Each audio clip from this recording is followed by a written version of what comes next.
이재명 지사를 비판한 한 야당 시의원이 본인이 받은 문자 메시지를 공개했습니다.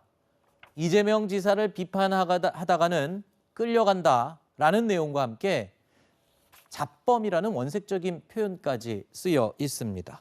자, 그렇다면 이 시의원이 이 지사를 어떻게 비판했는지도 들어봐야겠죠. 유승민 전 의원 캠프의 대변이기도 한 이기인 시의원은요, 바로 어제 이런 말을 했습니다. 들어보시죠.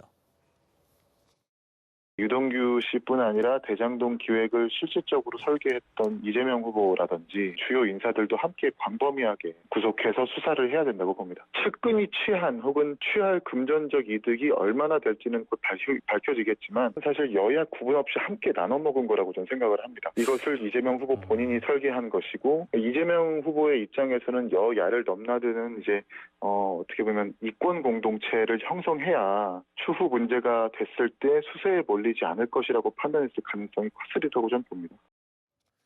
대변인님, 성남시의회 의원이 성남시에서 발생해서 논란이 되고 있는 대장동 사업 의혹에 대해서 비판을 한 게 글쎄요, 이렇게 원색적인 비난을 들어야 될 얘기냐, 이런 지적이 있거든요. 우리나라는 정치적 자유가 헌법상에 보장이 돼 있죠. 이분은 현직 시의원이고 정치인입니다. 이런 정치적 사안에 대해서 자기 의견을 내는 것은 당연한 거예요. 그런데 뭐 반발할 수 있습니다. 생각이 다를 수 있으니까요. 그런데 이런 식으로 문자를 보내는데 협박, 끌려간다, 뭐 잡범이다, 이런 얘기를 하면서 하는 것은 뭐 일반적으로 의견이 다를 때 댓글이나 다른 방식으로 의견 표명하는 거하고는 질적으로 다르다고 생각합니다. 네. 이런 걸 보면은 뭐 영화 같은 데 많이 나오죠. 뭐 음습한 배경을 가진 영화들 보면 이런 식의 일들이 많이 일어나잖아요. 이재명 지사와 관련된 얘기들을 하다 보면 이런 분위기가 많이 느껴지는데, 네.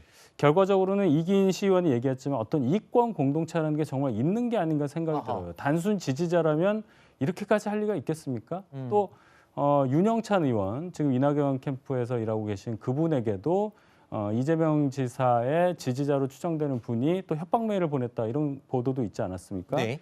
이재명 지사 주변에서 왜 이런 식으로까지 반발하는지, 정말 이권 공동체가 있는지 낱낱이 밝혀야 된다고 생각합니다. 네. 자, 그런가 하면 송영길 더불어민주당 대표는요, 오늘 열린 최고위원회의에서 이재명 지사의 대장동 의혹에 대해서 반박하는 발언을 쏟아냈습니다. 그런데 길이가요, 무려 8분 동안이라는 긴 시간을 할애해서 또 눈길을 끌었습니다. 저는 인천시장을 2010년부터 14년까지 했기 때문에 당시 부동산 상황을 정확히 이해하고 있습니다. 핵심 논점은 곽상도 민정수석, 박영수 특검과 절친 관계에 있다고 하는 윤석열, 이 세 실세들과의 관계 속에 수상한 400억, 100억, 50억의 의혹이 존재하고 있는 것입니다.